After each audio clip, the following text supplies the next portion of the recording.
इस देश में जाति, धर्म, संप्रदाय ये चुनाव का मुद्दा बन सकता है। रोजगार कभी इस देश का चुनाव का मुद्दा बन नहीं सकता है। चुनाव आते हैं, बेरोजगारों को मुद्दा बनाया जाता है कि बेरोजगारी प्रदेश में है। सरकार बनते ही सब भूल जाते हैं, किसी की भी सरकार हो। कुल मिला के सर जीवन के 5 साल कब निकल गए मुझे पता ही नहीं चला। जब हम यहाँ आए थे तब सबको हम भैया भैया बोलते थे। आज सब हमको दादा दादा बोलते, तो कहीं ना कहीं वो बुरा लगता है। तो मैं यही सोच कर आई थी कि मतलब मैं डीएसपी बनूंगी 1-2 साल में अपना तैयारी करके, और डीएसपी बन के अपने गांव जाऊंगी। बढ़िया मेरा स्वागत होगा, बट ऐसा कुछ भी नहीं हुआ अभी तक मेरी लाइफ में। हमारी वजह से आज हमारे पेरेंट्स जिस चीज पे गर्व कर सकते थे वो चेहरा नहीं दिखा पा रहे हैं लोगों को। वो इस चीज को हम किसके सामने प्रेजेंट करें जाके? सर दूसरी दिवाली है जब मैं घर नहीं जा पाऊंगा। मार्च 2023 में मध्य प्रदेश विधानसभा में बेरोजगारी से जुड़े सवाल का जवाब देते हुए मध्य प्रदेश की तत्कालीन youth welfare and sport minister Yashodhara Raje Scindia ने कहा था कि पिछले 3 सालों में मध्य प्रदेश के 39 लाख रजिस्टर्ड बेरोजगार युवाओं में से सिर्फ 21 को सरकारी नौकरियां मिली हैं। यूं तो मध्य प्रदेश के मुख्यमंत्री शिवराज सिंह चौहान मध्य प्रदेश के युवाओं को अपना भांजा भांजी कहते हैं। उनके लिए रोजगार के अवसर बढ़ाने की बात करते हैं, लेकिन जमीनी हकीकत इससे कुछ अलग है। पिछले 5 सालों में मध्य प्रदेश लोक सेवा संघ आयोग के जरिए एक भी भर्ती नहीं हुई है। कर्मचारी चयन आयोग यानी कि व्यापम के जरिए अगर कोई भर्ती परीक्षा हुई भी है तो उसमें घोटाले हो गए हैं। चाहे पटवारी स्कैम हो, नर्स रिक्रूटमेंट स्कैम हो या फॉरेस्ट गार्ड की भर्तियां हों, इन सभी धांधलियों का असर मध्य प्रदेश के लाखों युवाओं के भविष्य पर हो रहा है। ऐसे ही युवाओं की दिक्कतों को समझने के लिए न्यूज लॉन्ड्री की टीम मध्य प्रदेश के इंदौर शहर पहुंची, जहां मध्य प्रदेश के अलग अलग छोटे शहरों से आकर युवा दिन रात मेहनत करके एक अच्छा भविष्य बनाने की कोशिश करते हैं। तो अभी तक कौन कौन से गवर्नमेंट एग्जाम अटेम्प्ट कर चुके हैं स्टेट गवर्नमेंट के? स्टेट गवर्नमेंट से मैंने पटवारी का दिया था और एक एमपी पुलिस कांस्टेबल। तो पटवारी का तो वो पूरा स्कैम हो गया था उसमें तो स्कैम हुआ था और मैं भी गया था एग्ज़ाम देने, भोपाल में था मेरा सेंटर। तो सर मैं बाहर था, मतलब 1 घंटे में बाहर ही रहा क्योंकि पहले पहुंच गया था। क्या हुआ, एक लड़का आया मेरे पास, तो वो बोला कि भाई आप 15 लाख का जुगाड़ कर लो। मतलब ऐसे कि बाहर मिलते अपन दोस्तों, मतलब कोई भी, तो एक कन्वर्सेशन स्टार्ट होती है। तो उसमें बोला उसने कि आप 15 लाख का जुगाड़ करते हैं तो आप पटवारी इजीली गेट कर सकते, कोई दिक्कत नहीं है। तो मतलब मुझे ऐसा शुरू में ऐसा ही लगा कि ऐसे ही फेंक रहा होगा। उसने बोला था कि आप ग्वालियर में हो, अगर आप 15 लाख का जुगाड़ करते ग्वालियर की आपको पोस्ट मिल जाएगी, आराम से मिल जाएगी। तो मुझे तब ऐसे ही फेक लगा। तो मतलब फिर ये सब रिजल्ट आए, सब घोटाले का पता चला, तो तब मुझे पता चला कि वो सही बोल रहा था। मैक्सिमम सीट्स वो जो टॉप 10 जो मेरिट लिस्ट था वहीं भिंड का ही था ना, उसी मेरिट का। तो यही आ रहा है कि टॉप 10 में शायद 8 वहीं के हैं, ग्वालियर के, मतलब उस कॉलेज से निकले हैं, एनआरआई कॉलेज से। अभी 2018 से तो उनने कोई क्लियर रिजल्ट ही नहीं दिया है, तो जो पहले से लगे हैं वो तो बहुत ज़्यादा परेशान है। इसमें से कई लोगों ने तो छोड़ भी दी पीएससी, क्योंकि लड़कियों को तो बहुत लिमिटेड टाइम मिलता है। तो एक तरह से पीएससी का कोई शेड्यूल ही नहीं है प्रॉपर। अभी आपने बोला कि लड़कियों को एक लिमिटेड टाइम रहता है, तो वो क्यों लड़कियों को लिमिटेड टाइम क्यों रहता है जो इस तरह की प्रिपरेशन करती हैं कॉम्पिटिटिव एग्जाम्स? क्योंकि ऐसा सोच हमारा है समाज में कि लड़कियां इतने टाइम तक बाहर नहीं रह सकती। फैमिली ठीक है, रिलेटिव बोलने लगती कि आपकी लड़की इतने टाइम से बाहर है और रिजल्ट ही नहीं आ रहे हैं, तो फिर और बच्चों की भी गलती नहीं। जो 2018 से होंगे, आप बताओ, अगर उन्हें 2018 में अटैम्प्ट दिया, उनका क्लियर भी हुआ होगा, लेकिन वो इतने साल से है, रिलेटिव को पता भी नहीं है पीएससी क्या है, लेकिन इस सब से लड़कियों को वापस जाना ही पड़ता है। अधिकारी बनने का सपना लिए मुरैना जिले से आए सचिन एमपीपीएससी के प्रीलिम्स और मेंस की परीक्षा पास कर चुके हैं, लेकिन अभी तक उन्हें नौकरी का इंतजार है। मैंने सर सिविल इंजीनियरिंग में ग्रेजुएशन किया है भोपाल से, और ग्रेजुएशन के बाद मुझे लगा कि मुझे सिविल सर्विस की तैयारी करनी चाहिए। तो सर मैंने स्टार्ट किया तो उसी वर्ष वैकेंसी लेट आई सर। तो सबसे पहले 2019 का जो प्रीलिम्स था वो जनवरी में हुआ, 12 जनवरी 2020 को पहला प्रीलिम्स हुआ, वो मैंने दिया सर। तो उसका रिजल्ट नहीं आया सर। 2-3 महीने मैंने वेट किया सर। उसके बाद कोविड आ गया था। तो कोविड में पहला लॉकडाउन लगा, उसके बाद हम लोग करते रहे प्रिपरेशन, इंतज़ार करते रहे। तो इसी बीच सर मैंने अपनी जॉब ज्वाइन कर ली civil engineering as GT, graduate trainee engineer. Goa में मेरी पोस्टिंग हुई सर। तो सर जैसे ही मैंने पोस्टिंग ज्वाइन करी और मुझे लगभग 10 से 15 दिन काम किए हुए, तो मेरा प्रीलिम्स का रिजल्ट आ गया दिसंबर के महीने में। तो मैंने सोचा कि मुझे अच्छा मौका मिला है, मैं मेंस की प्रिपरेशन करता हूँ। मैंने जॉब से रिज़ाइन कर दिया। मैं यहाँ आया सर, इंदौर आया सर मैं तैयारी करने के लिए। और लगभग अप्रोक्स 2.5 से 3 महीने में मेरा मेंस का एग्ज़ाम हुआ और लगभग वो भी बहुत टाइम बाद रिजल्ट आया। तो 31 दिसंबर को हमारा रिजल्ट आया था। उसके बाद से 2 साल हो गए, उसमें भी क्वालिफाई हो गए। तो अब इंटरव्यू की प्रक्रिया लगभग 2 साल बाद पूर्ण हुई है और उसमें भी अब रिजल्ट के लिए हमको माननीय न्यायालय के आदेश का इंतजार करना पड़ रहा है। कुल मिला के सर जीवन के 5 साल कब निकल गए मुझे पता ही नहीं चला। मुझे लगता है कि जब हम यहाँ आए थे तब सबको हम भैया भैया बोलते थे, आज सब हमको दादा दादा बोलते, तो कहीं ना कहीं वो बुरा लगता है। अब वो घर की कहानी हो, अब पहले तो जब एग्ज़ाम का रिजल्ट आए तो घर वालों भी सपोर्टिव रहे कि चलो एग्ज़ाम निकले ठीक है, लेकिन अब उनका एक अंतिम प्रश्न रहता है कि नौकरी क्यों नहीं लग रही आपकी। उनका भी बहुत प्रेशर है इस समय। बेसिकली मैं टिपिकली मुरैना से आता हूँ तो वहाँ थोड़ा सा और बाइस्ड चीज़ें काम करती हैं, सोशल प्रेशर। तो कुल मिला के सर यही है कि मनोदशा हमारी बहुत ख़राब है। हम चाहते हैं कि अब जल्दी जल्दी प्रक्रिया पूरी हो, जो भी परिणाम हो उसको स्वीकार तो करेंगे, लेकिन कम से कम ये प्रक्रिया हमको मानसिक तनाव की स्थिति पैदा कर रही है। भंवरकुआ के इलाके में घूमते घूमते हमें कुछ ऐसे एस्पिरेंट्स भी मिले हैं जो यहाँ पे कॉम्पिटिटिव एग्जाम्स की तैयारी भी कर रहे हैं और साथ साथ अपनी तैयारी जारी रखने के लिए दूसरे काम भी कर रहे हैं। तो ऐसे ही हम एक एस्पिरेंट से मिले हैं अभी यहाँ पे, जिनका नाम तेज है। वो एक छोटा सा फलों का एक शॉप चलाते हैं और यहाँ पे जो स्टूडेंट्स रहते हैं वो यहाँ आते हैं सुबह सुबह। तेज साथ साथ अपनी पढ़ाई भी करते हैं। अभी थोड़ी देर बाद उनका एक मॉक टेस्ट भी है, उसको देने के लिए जाना है। अभी फ़िलहाल वो यहाँ पे काम कर रहे हैं, तो हमसे बात करेंगे, समझेंगे कि वो उनकी क्या प्रॉब्लम्स हैं, किस तरीके से वो हैंडल कर रहे हैं चीज़ों को यहाँ पे। मैं रीवा जिला से हूँ और हम लोगों ने भी सोचा पीएससी के लिए कि पीएससी की तैयारी करते हैं। प्लान ये था कि चलिए 1-2 साल में एग्ज़ाम निकाल लेंगे और उसके बाद बढ़िया रहेगा। लेकिन हम लोगों ने जैसे ही स्टार्ट किया 2017 से प्रिपरेशन को, तो 17-18 हम लोग प्रिपरेशन किया और 19 में एग्ज़ाम दिए MPPSC का। तो जैसे MPPSC का एग्ज़ाम हुआ यहाँ तो प्री तो क्वालिफाई ही कर गए। मेंस हुआ कोविड टाइम में, ज़बरदस्ती मध्य प्रदेश सरकार ने करवा लिया, अपने दिए मेंस, कैसे भी करके मेंस हम लोगों ने लिखा। फिर जैसे ही मेंस हो गया तो उसके बाद क्या हुआ कि रिजल्ट उसका अभी तक फाइनल नहीं हो पाया। तो जी, तो उसी मतलब एक कहीं न कहीं आर्थिक स्थिति ऐसी रही कि आदमी फंसे रहे। बहुत सारे लोग हैं, जैसे ये हमारे मित्र लोग हैं, सब लोग 2019 में फंसे हुए हैं सर, ये सब लोग इसमें हैं। तो क्या हुआ, कहीं न कहीं उसका दर्द रहा कि आप क्या करें। तो घर वाले ने बुलाया कि आ जाओ आप कुछ करो, खेती बाड़ी जो भी है। तो फिर ये हुआ कि चलो चलते हैं, कुछ थोड़ा सा काम करते हैं। कोचिंग पढ़ाए तो वहाँ पैसे की प्रॉब्लम नहीं, टाइम पे मिलता था। तब फिर ये हुआ कि 100-200 रुपये रोज़ का मिल जाएगा तो इंदौर में रुके रहेंगे और अपना खर्चा हो जाएगा, चल जाएगा। इस वजह से हम लोगों ने प्लान किया ये सर। आपका रूटीन क्या रहता है, मतलब पढ़ाई के लिए कैसे समय दे पाते हैं और ये कैसे चलाते हैं? ये सर मॉर्निंग में हम लोग 6:30 बजे से 6 बजे से स्टार्ट कर देते हैं इसको और 10:30 बजे तक काम करते हैं। फिर उसके बाद जैसे ही इसको बंद करते हैं तो बर्तन वर्तन धुल के उसके बाद फिर खाली टाइम जो भी मिलता है अपने को तो 10 बजे से फ्री हो जाते हैं। तो 11-12 बजे तक खाना पीना खा के फिर उसके बाद ये प्लान करते हैं पढ़ने का पूरा। फिर पूरा 11-12 बजे रात तक को अपने पढ़ाई का काम रहता है शेड्यूल। चुनाव की वजह से सर हम लोग को मेंस अभी 22 का भी होने वाला था। 2022 का भी हम लोग मेंस लिखने वाले हैं, तो 22 का भी मेंस पोस्टपोन्ड हो गया और ये दिसंबर में होगा लास्ट वीक में।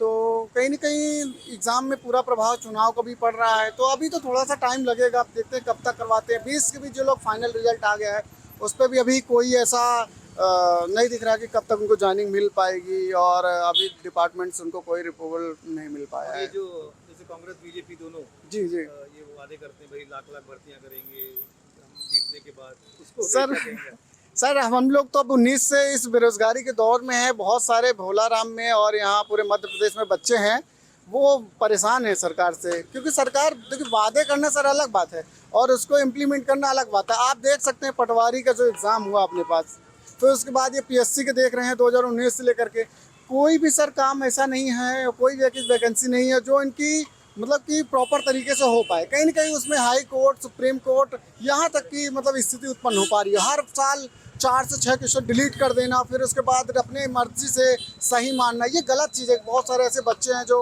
बाउंड्री से बाहर हो जा रहे हैं, 4-4, 6-7 साल से तैयारी करते हैं, आप 6-6 क्वेश्चन डिलीट कर रहे हो और आंसर चेंज कर रहे हो। तो कहीं ना कहीं मनोवैज्ञानिक एक दबाव है, लोग डिप्रेशन में जा रहे हैं बच्चे। आप युवा पीढ़ी को दिशा नहीं दे पा रहे हैं कहीं ना कहीं।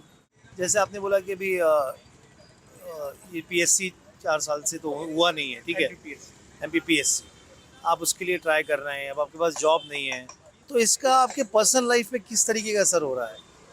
पर्सनल लाइफ पे तो बहुत असर पड़ा है। एक तो मेरी एज फैक्टर है कि मैं 36-37 साल का हो गया हूँ, ठीक है, और मेरी मैरिज नहीं हो पाई है, बेरोजगारी की वजह से कोई लड़की देना नहीं चाहता।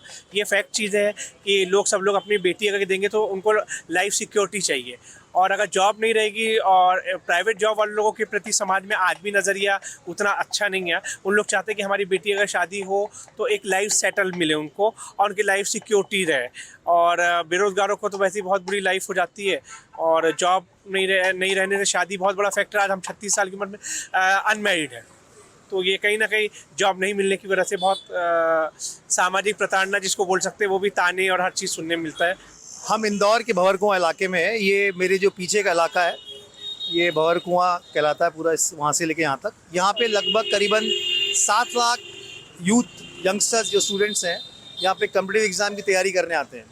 मध्य प्रदेश में अनएम्प्लॉयमेंट एक बहुत बड़ा इशू है, और आज हम समझेंगे कि ये जो यूथ है, यंगस्टर्स हैं, इनकी क्या समस्याएं हैं और नेताओं की चुनावी वादों को लेके इनकी क्या राय है। तो आपका नाम बताइए मुझे। हाँ, आकाश पाठक। तो आकाश बताइए कि क्या है एक्चुअली मध्य प्रदेश में जो भी चुनाव चल रहे हैं, नेता लोग बोलते हैं कि बीजेपी वाले भी बोल रहे हैं कि भाई शिवराज सिंह चौहान ने बोला है कि ऑलमोस्ट 1 लाख भर्ती करवाएंगे, कमलनाथ भी अलग से बोल रहे हैं, लेकिन एक्चुअल ज़मीनी हकीकत क्या है, प्रेजेंट डे सिचुएशन क्या है और क्या प्रॉब्लम फेस कर रहा है मध्य प्रदेश का युवा, स्पेशली जो सरकारी भर्तियों के लिए तैयारी कर रहा है। मध्य प्रदेश की यदि हम बात करें तो सरकारी भर्ती की यदि हम बात करते हैं तो 2 एजेंसी हमारे मध्य प्रदेश में भर्ती कराती हैं। सबसे पहले MPPSC जो एक कॉन्स्टिट्यूशनल बॉडी है जो ग्रेड B और C लेवल की रिक्रूटमेंट कंप्लीट करती हैं, एंड व्यापम। यदि हम दोनों पे बात करें तो 2018 में अंतिम बार MPPSC में नियुक्तियाँ हुई थी। 2019 से लेकर 2023 तक 5 वर्ष हो गए हैं, लेकिन MPPSC में एक रिक्रूटमेंट कंप्लीट नहीं हुई है। इन 5 वर्षों में अलग अलग वर्ष के नोटिफिकेशन आए। लगभग मैं स्टेट सिविल सर्विस की बात करें तो 1807 पदों पर भर्तियों के लिए नोटिफिकेशन जारी किए गए, लेकिन आज दिनांक तक एक रिक्रूटमेंट कंप्लीट नहीं हुई है।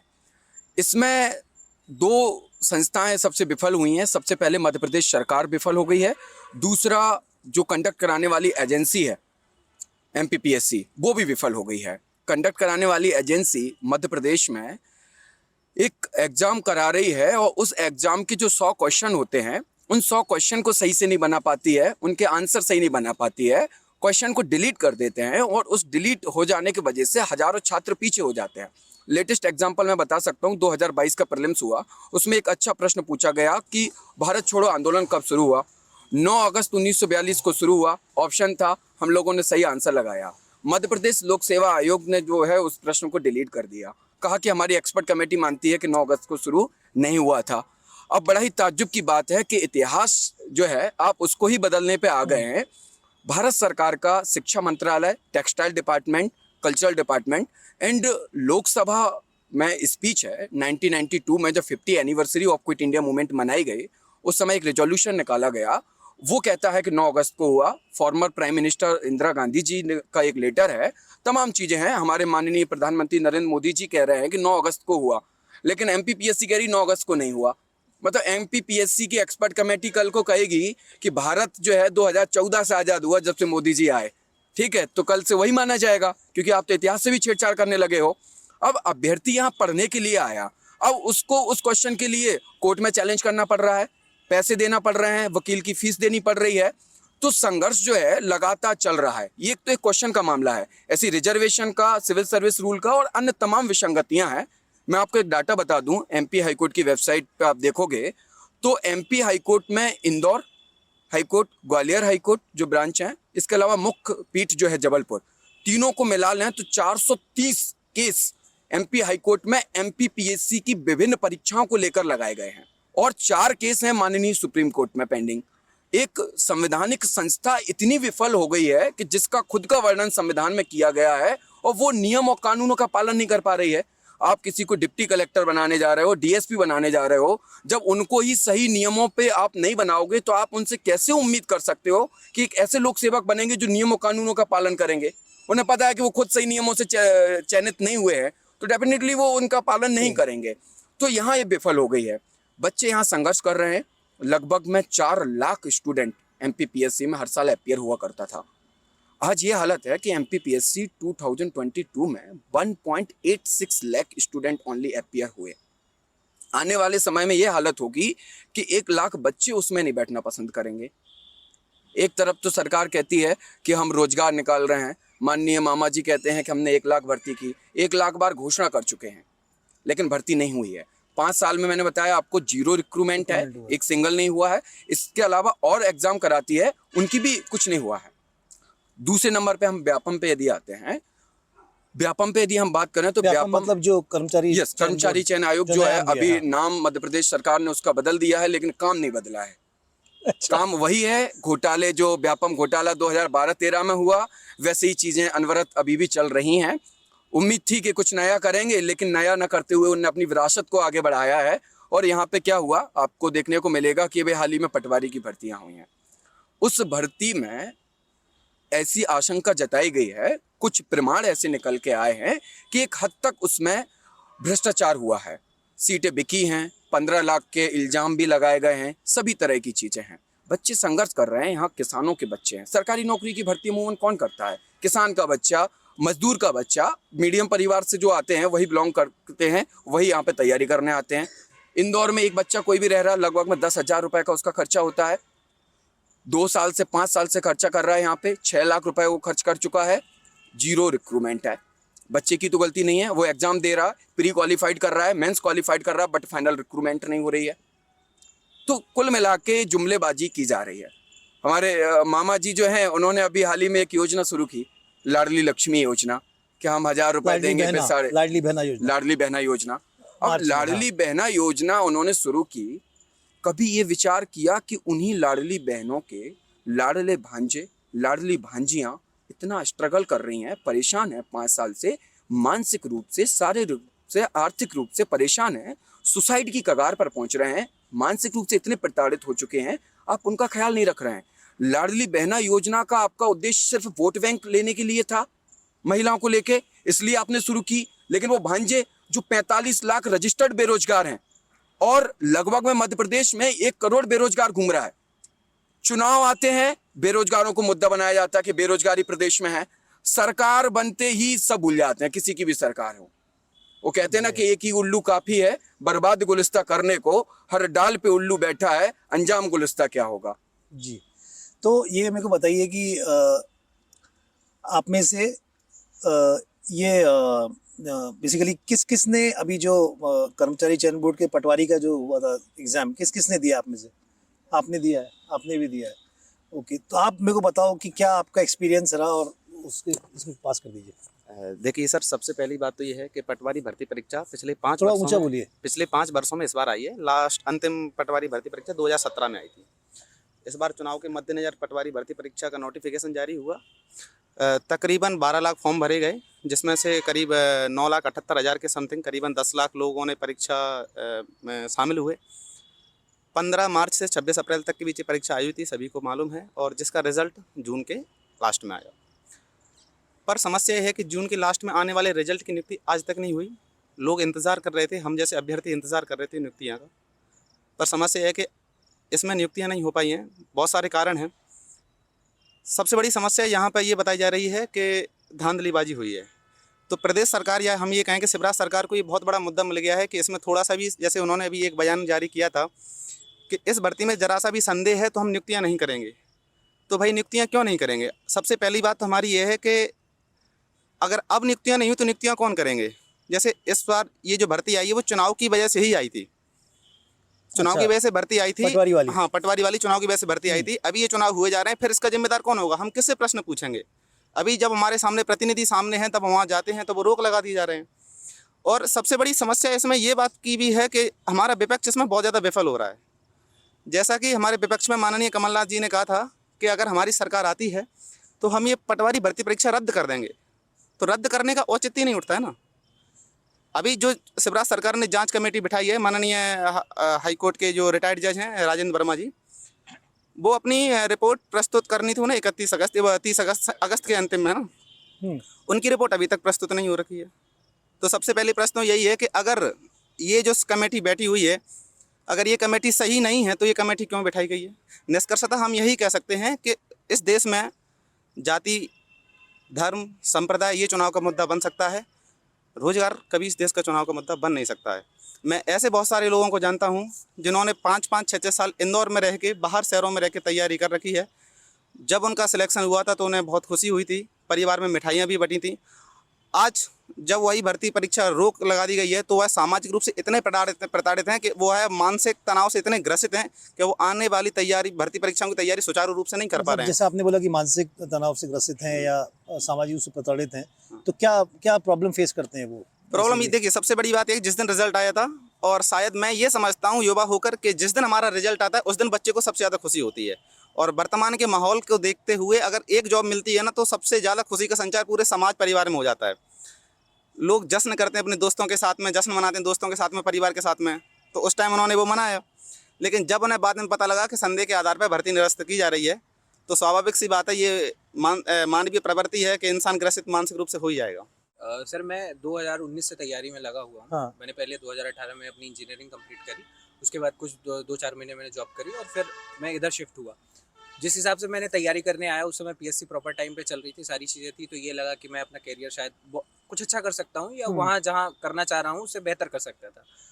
मैं यहाँ करने आया, 2019 का ही पहला प्रीलिम्स होता है, उसके बाद चीज़ें हुई, मेंस नहीं हो पा रहा था, सारी चीज़ें हुई, फिर आंदोलन हुए और मेंस वगैरह आया, रिजल्ट 27% का आरक्षण आ गया कमलनाथ सरकार में। आरक्षण में आते ही प्रॉपर भर्तियां रुक गई क्योंकि नियम क्लियर नहीं हो रहे थे कि किस नियम के आधार पर किया जाए। पहले 14% दे रहे थे, फिर 27% देने लग गए। हाँ। इसमें सरकार का कोई स्टैंड नहीं, सरकार गिर जाती है, नई सरकार आती है, नई सरकार कोर्ट में जाके कोई पक्ष नहीं रखती है कि 27% आरक्षण में उसका क्या है, क्या डेटा है। कोर्ट में भी सारी चीज़ें चल रही हैं, कोर्ट के ऊपर हम कोई कमेंट नहीं करना चाहते, लेकिन कहीं ना कहीं ये चीज़ कोर्ट को भी एक तरीके से हमें सोचना चाहिए कि 5 साल से जो बच्चे सफ़र कर रहे हैं उनके बारे में कुछ सोचे। जैसे अभी आप हैं, अपने घर से आई हैं, तो आप पे घर से या प्रेशर नहीं है कि भाई एग्ज़ाम ख़त्म करो और आओ, या इसको लेके क्या बोलते हैं? सर घर से तो काफ़ी प्रेशर है, बीइंग अ गर्ल तो हमें और प्रेशर झेलना भी पड़ता है। तो ऑब्वियसली घर से प्रेशर है और कई बार ऐसा भी होता है कि बोला जा रहा है कि अब छोड़ दो, दूसरी चीज़ों में भी देखना है। बट वही है सर कि बीच में फंसे हुए हैं हम, ना आर है ना पार हैं, तो अभी कुछ ऐसा कर भी नहीं सकते। आपको क्या प्रॉब्लम फेस करना पड़ रहा है अभी? सर मुझे ऐसा लगता है कि ये जैसे हम बोलते हैं कि ये एग्ज़ाम पे पेशेंस का है, तो यहाँ पर हमारा तो पेशेंस चेक हो ही रहा है, इवन हमारी फैमिली का भी पेशेंस चेक हो रहा है। तो इसकी वजह से जो है उन लोग को भी बहुत ज़्यादा कुछ फेस करना पड़ता है, इवन फाइनेंशियली भी बहुत ज़्यादा प्रॉब्लम आ चुकी है। अब इतने साल हमें यहाँ पर हो गया है, तो अब तो ऐसा है कि घर आ जाओ, मतलब हमारे साथ तो लास्ट ही चल रहा है हम लोग के साथ कि आप घर आ जाओ, प्रिपरेशन अब नहीं करनी है, अब नहीं हो पाएगा। हम लोग को भी अब ऐसा लगने लगा है कि शायद अब नहीं हो पाएगा। अब एग्ज़ाम भी एक्सटेंड हो जाते हैं, फिर वो टाइम जो गैप हो जाता है, फिर उसकी पढ़ाई भी इफेक्ट हो जाती है। तो फ्रस्ट्रेशन आ जाता है कि इतनी मेहनत करो और फिर वो ना उसका रिजल्ट आ रहा है ना कुछ आ रहा है। जी, फिर वो फैमिली को भी जवाब देना थोड़ा मुश्किल हो रहा है। मतलब एक आस लेकर आए थे कि शायद 1-2 साल में सिलेक्शन हो जाएगा और हम खुशी से यहाँ जाएंगे, ऐसा इंटरव्यू होगा, ये होगा, वो होगा। वो आज भी अब ख़त्म होती हुई दिखाई दे रही है। बहुत ज़्यादा डिसअपॉइंटमेंट है, खुद से भी है, इवन सरकार से भी है, हर चीज़। ठीक है। और आप बताइए, आप किस चीज़ की तैयारी कर रहे हैं? आपने क्या क्या एग्जाम्स दिए हैं अभी तक? मैं 2020 में यहाँ आया था। मैंने MPPSC से अपना जो गोल मैंने MPPSC लेकर के ही आया था। फिर मैंने पटवारी का एग्ज़ाम दिया, पटवारी में मैं सिलेक्टेड भी हूँ। ओके। पर जो सर्कमस्टेंसेस देखने को आ रहे हैं जी, तो सरकार इसको एक, दोनों सरकार में पक्ष और विपक्ष दोनों को संतुलित में रख के बात करूँगा कि इसको एक राजनीति का मुद्दा बना दिया और 2 पक्ष में विद्यार्थियों को बांट दिया। एक की कैंसिल करवाने चल दो, एक कहे हमें नियुक्ति दे दो। अब कैंसिल वाली बात, मैं कभी ना कभी मैंने भी फेलियर्स देखे होंगे। मैं 19-20 से तैयारी कर रहा हूँ, मैंने 3 साल में एग्ज़ाम्स दिए, मैं फेलियर्स देखा हूँ। तो ऐसा नहीं है जो सिलेक्ट हो गए हैं वो सब के सब गलत तरीके से ही हुए हैं। जी। आप इस पे क्लियर स्टैंड नहीं रख पा रहे हैं। कांग्रेस पार्टी जब बच्चों ने आंदोलन किया तो कांग्रेस पार्टी के कुछ नेता है, उन्होंने बोला कि हम पहली फाइल पटवारी नियुक्ति की, आपकी पहली फाइल कमलनाथ जी साइन करेंगे। आपने कहीं भी घोषणा पत्र में वो नहीं दिया। क्यों नहीं दिया? क्योंकि यदि आप वो दे देंगे, ऐसा उन्होंने बोला, लेकिन घोषणा पत्र में अभी जो मैनिफेस्टो उसमें नहीं बोला है। हाँ। मैं मैनिफेस्टो पढ़ रहा था, मैं एक यूथ हूँ, मुझे देखना, मैंने देखा कैपिटल इन्वेस्टमेंट की कोई बात नहीं है। आप 1500 देंगे, हम 1250 दे रहे हैं, हम 2000 देंगे, क्या मिलेगा? मुझे आप पुश नहीं कर रहे हैं कि मैं बाहर अगर कोई लेडी होगी आप उसे पुश नहीं कर रहे हैं कि वो बाहर जाए, और कुछ आप उसके लिए सोर्स ऑफ इनकम कंटिन्यू रखिए ना। किसान के लिए आप ऋण की बात कर देते हैं। आप हर 5वें साल यदि किसी ऋण की माफ़ी करेंगे तो जो कृषक जो अच्छे से अपनी ईमानदारी से अपना ऋण भर रहा है वो तो ठगा फील करेगा, वो क्यों भरना चाहेगा। ऐसे तमाम मुद्दे। तो कैपिटल इन्वेस्टमेंट में कोई बात नहीं होती है, रोजगार पे तो कतई कोई बात नहीं करना चाहता, क्योंकि रोजगार आरक्षण मुद्दा 5 वर्ष से सॉल्व नहीं हुआ है और जिसकी उम्मीद अगले भी 2-4 वर्ष तो नहीं लग रही है। ऐसा लगता है सिर्फ संघर्ष ही है, कोई सरकार भी विपक्ष भी कोई भी हमारे साथ नहीं है। ऐसा लगता है सब अपनी राजनीति बचा रहे हैं, बच्चों पर कोई ध्यान नहीं दिया जा रहा। यहाँ पे दिनों दिन चीज़ें और मतलब खराबी होती जा रही है, हर चीज़ महंगी हो गई है, रूम का किराया, हर चीज़, खाना एक तो बेकार, बाहर खाना, सब बहुत प्रकार हर प्रकार की समस्या। एक प्रकार से सोल्यूशन बस यही है कि पढ़ते रहो, घर वालों को झूठ बोलते रहो कि हाँ चल रहा है, अच्छा चल रहा है, सब कुछ चल रहा है। अब घर वाले भी क्या करें बेचारे, पैसा तो कब जो किसान है जिसके पास सोर्स ऑफ इनकम नहीं है, कोई मंथली फिक्स, जैसे मेरे पापा किसान है, मंथली हम लोग कोई फिक्स इनकम नहीं है। अब कहीं से भी कुछ भी करके अब बोलते हैं वापस आ जाओ, घर आ जाओ। अब कैसे आ जाए शौक। अब जो यहाँ भैया लोग उनसे पूछते हैं, बोलते हैं लगे रहो। अब घर भी चले जाएंगे तो वहाँ भी डिस्ट्रैक्शन, यहाँ भी है तो यहाँ भी डिस्ट्रैक्शन। सरकार का कोई रवैया है नहीं। 19 वाले अभी तक के, एक पंचवर्षीय खत्म हो गई, दूसरी पंचवर्षीय आ जाएगी। और ये मेरे को बताइए कि जैसे अभी आप सब लोग तैयारी कर रहे हो, इधर ही रहते हो आप लोग, तो क्या कोई ऐसे स्टूडेंट्स भी हैं जो यहाँ पे पढ़ने आए और वो मतलब परेशान होकर वापस लौट गए? मैं आपको कहानी बता रहा हूँ। मेरा एक फ्रेंड था, मुरैना जिले से आया था। वो बहुत ही मतलब लोवेस्ट बैकग्राउंड का था, चीज़ें थी, घर से किसी तरह तैयारी करने के नाम पे आया। बंदा किसी दुकान पे काम कर रहा था, दुकान छोड़ के और चीज़ें करके आया यहाँ। सौरभ नाम है, मैं आपको मिलवा भी दूंगा अगर होगा। वो अब यहाँ से घर लौट चुका है। वो आया, उसकी सिर्फ उसके घर में माँ और उसका बड़ा भाई है। बड़ा भाई उसका एक समोसे की दुकान चला रहा है, कैसे भी करके उसको यहाँ पढ़ाने के लिए भेजा था। 5 साल उस लड़के ने अपने भाई को सिर्फ और सिर्फ यहाँ रखा पढ़ाने के लिए। वो यहाँ 5 साल हुए, कुछ भर्ती नहीं निकली। और अगर आप ये समझिए कि वो काबिल था कि नहीं, उसका पैमाना ये है कि यूपी में जब एसआई की भर्ती आई थी तो उसने यूपी एसआई में एग्जाम दिया और निकला। ठीक है, फिजिकल नहीं निकल पाया, 1 अटेम्प्ट 2 अटेम्प्ट में चीजें निकाल दिया। मतलब कहीं ना कहीं उसमें काबिलियत थी। अगर आप इन 5 सालों में भर्ती देते, और ये एक कहानी नहीं है, ऐसे कई कहानियां हैं। एक मेरा दोस्त था, 5 साल की भर्ती नहीं आई। हालांकि उस 5 साल की भर्ती ना आने से उसका एक और नई चीज उसके साथ हुई कि वो पीएससी में शिफ्ट हुआ। पीएससी का मेंस दिया, लेकिन पीएससी के भंवर जाल में आके फंस गया। तो ये भंवर कुएं के भंवर जाल में एसआई हो, पटवारी हो, व्यापम हो, पीएससी हो, हर कोई एक जैसा ही फंसा रखा है। किसी के साथ कोई न्याय नहीं है। 2019 में मैं एमपीपीएससी की तैयारी करने के लिए एक बहुत अच्छा सपना लेके इंदौर आया कि मैं एक यंग डीसी बनूंगा। जो 21 साल में मैं आया, 21 साल 1 महीने में मैंने 2019 की प्रीलिम्स दी, वो क्वालिफाई की, मेंस क्वालिफाई की, और मैं इंटरव्यू का वेट करता रहा। सोचा चलो 22 साल में मैं बन जाऊंगा। फिर मैंने 20 की दी, सेम प्रोसेस, इंटरव्यू तक पहुंचा, अभी रिजल्ट बाकी है। 13% का जो रिजल्ट नहीं आया बैठा है। आज मेरी उम्र है 25 साल। जो बच्चा 21 साल 1 महीने में सिलेक्ट होना था, वो अभी 25 साल का हो गया है और वो अभी सिलेक्ट नहीं हुआ है। तो इसमें क्या मेरी गलती है कि गवर्नमेंट की गलती है कि एक देश अपना एक एसेट खो रहा है? और आज ये कंडीशन है, मैं एक डिप्रेस्ड हूँ, मतलब पढ़ने का मन नहीं करता है और क्या करूँ। सिर्फ एमपीपीएससी की तैयारी कर रहा हूँ, उसके अलावा कोई तैयारी को हाथ भी नहीं लगा रहा हूँ। 25 से उम्मीद में कि आगे भर्ती होगी, कभी ना कभी तो होगी। लेकिन हाई कोर्ट मामला जाता है, हाई कोर्ट बोल देता है कि अगली सुनवाई। सुप्रीम कोर्ट जाता है, वो हियरिंग को डेट टाइम नहीं देते हैं, वो लास्ट में पहुंचा देते हैं। उन पर हम कुछ बोल नहीं सकते। गवर्नमेंट को बोलने के लिए मौका नहीं देती गवर्नमेंट, और बच्चों की कहीं सुनी नहीं जाती है। सर बताइए क्या करें हम। और जैसे आपने अपनी बात रखी, तो कभी इस प्रोसेस में आप लोग कभी किसी पॉलिटिशियन को अप्रोच किए कि सर, जैसे विपक्ष वालों को अप्रोच किया? जी सर, चाहे एमपीपीएससी आयोग जाना हो, किसी नेता के पास जाना हो, हर जगह हम लोग गए हैं टाइम टू टाइम, लेकिन हमारी कभी नहीं सुनी गई है। चाहे वो जो पक्ष में हो, चाहे वो विपक्ष में हो, सब ने हमारी बात बस बोला है हाँ ठीक है हो जाएगा, बस ये कह के टाल देते हैं, आगे कुछ होता है नहीं है। और आपके पेरेंट्स क्या कहते हैं इसको लेके? पेरेंट्स सर, मेरे पापा एक किसान है, छोटे किसान है, नरसिंहपुर से मैं आता हूँ। आज सर 3 तारीख हो गई है, मैं बस इस घर जाके फ़ोन नहीं लगा सकता हूँ कि महीने के पैसे डाल दीजिए आप। बस वेट कर रहा हूँ कि हाँ जब हो जाएंगे तो वो डाल देंगे। ये कंडीशन है सर। एक लड़की थी और वो भी रीवा सतना से थी, नाम ओपन नहीं करूँगा उसका। उसका कहना ये था, रात को 2 बजे के समय वो बहुत परेशान थी, बात कर रही थी। उसने कहा कि भैया हम इंदौर आए थे आज से 3 से 4 साल पहले। मेरे पिताजी ने उस समय पे मेरी शादी करवाना चाहते थे, उनने दहेज के लिए पैसे इकट्ठे कर दिए थे, क्योंकि हमारी सामाजिक व्यवस्था में दहेज होना बहुत ज़रूरी है। मैंने अपने पिताजी से निवेदन किया कि पिताजी ये दहेज का पैसा आप ना दो, आप वो पैसा मुझे पढ़ने के लिए दे दीजिए, मैं इंदौर जाके कुछ बन जाऊंगी तो शायद दहेज की आवश्यकता नहीं पड़ेगी। उसका कहना था कि आज इंदौर में 2 की जगह हमारे 4 साल हो गए हैं, दहेज के पैसे जो हम पढ़ाई के लिए लेके आए थे पिताजी से वो भी ख़त्म हो गए हैं। आज हमारी हिम्मत नहीं है कि हम पिताजी के सामने जाएं और उनकी आंखों से आंखें मिला सकें। महिला समस्या की हम बात कर रहे थे, जो प्रदेश सरकार कहती है महिलाओं के प्रति हम बड़ा संवेदनशील हैं, जो लाडली बहना जैसी योजना लाती है, आप सोच सकते हैं कि वो लड़की किस मानसिक स्थिति से गुजर रही होगी।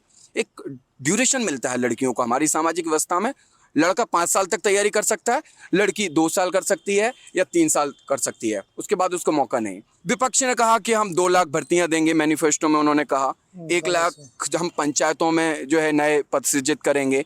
लेकिन बात यह है कि केवल आप बातें करते हैं। पहले भी कहा था आपने 50,000 पुलिस की भर्तियां करेंगे, 2018 के मैनिफेस्टो में कहा था आपने, आखिर आपकी 15 महीने तक सरकार रही। 15 महीने काफ़ी होते हैं ना एक नोटिफिकेशन निकालने के लिए, उस दौरान आपने भी कुछ नहीं किया, कोई विशेष कार्य आपने नहीं किए। नई सरकार आती है, किसी भी प्रकार से हम उस विषय पे नहीं जानना चाहते हैं कि किस तरीके से सरकार मध्य प्रदेश में पलटी है ना, अपना हित साधने के लिए, अपना रोजगार प्राप्त करने के लिए किसी भी स्थिति तक जा सकते हैं, विधायकों को वहां से यहाँ ला सकते हैं क्योंकि हमारा रोजगार छिन रहा है ना, तो अपने रोजगार के लिए किसी भी हद तक जा सकते हैं। लेकिन जो बेरोजगार करोड़ों जो अपने सपनों को मार रहे हैं, रो रहे हैं, भटक रहे हैं, उनके सपनों को लेकर कोई भी चिंतित नहीं है, बिल्कुल भी संवेदनशीलता इस सरकार के अंदर नहीं है। मैं चाहूँगा कि जो ओबीसी आरक्षण का मामला है उसको पहले सरकार को सर्वप्रथम उसको तो सॉल्व करवाना चाहिए। और जहाँ तक है सरकार तो चलो अपने राजनीतिक रोटियां सेकने में लगी है तो उसका तो छोड़ो ही, लेकिन कहीं ना कहीं न्यायपालिका को भी इस चीज़ के बारे में सोचना चाहिए कि किस तरीके से जो अभ्यर्थी हैं परेशान हो रहे हैं, प्रताड़ित हो रहे हैं कि हमें मतलब ऐसा वो बोलते हैं कि हमें डाटा नहीं मिल रहा, ये नहीं मिल रहा, वो नहीं मिल रहा।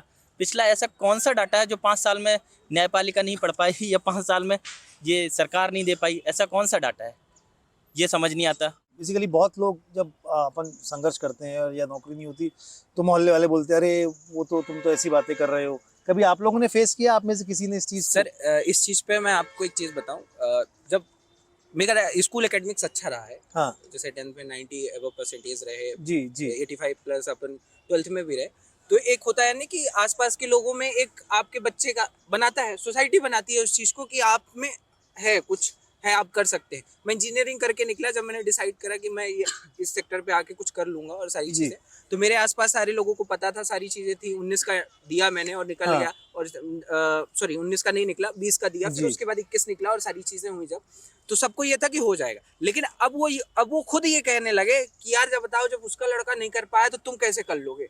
मतलब वो मेरे नाम पे वो अपने बच्चे को भी कोस रहे हैं, और जब मैं जाता हूँ तो वो सामने से आके सीधे बोलते हैं कि यार अभिषेक तुम इतने साल हो गए रहते, तुम्हारे पापा इतना कर रहे हैं, तुम नहीं कर। मतलब सर हमारे साथ साथ मेरे पिताजी जहाँ काम करते हैं सर, उनको सीधे सीधे तौर पर ये कहा जाता है, या सोसाइटी में भी जो मेरे रिश्तेदार कहते हैं कि तुम इतने साल से अपने 2 बच्चों को पढ़ा रहे हो, वो कुछ कर नहीं पा रहे हैं, अब उनको बुला लो। मतलब सर हमारे साथ साथ हमारे पेरेंट्स फैमिली को भी एक फ्रस्ट्रेशन, मतलब आप समझिए सर, हम अगर ये अनुचित नहीं होगा कहना कि हमारी वजह से आज हमारे पेरेंट्स जिस चीज़ पे गर्व कर सकते थे वो चेहरा नहीं दिखा पा रहे हैं लोगों को, वो इस चीज़ को हम किसके सामने प्रेजेंट करें जाके। सर दूसरी दिवाली है जब मैं घर नहीं जा पाऊंगा, मैं 1.5 साल से घर नहीं गया हूँ।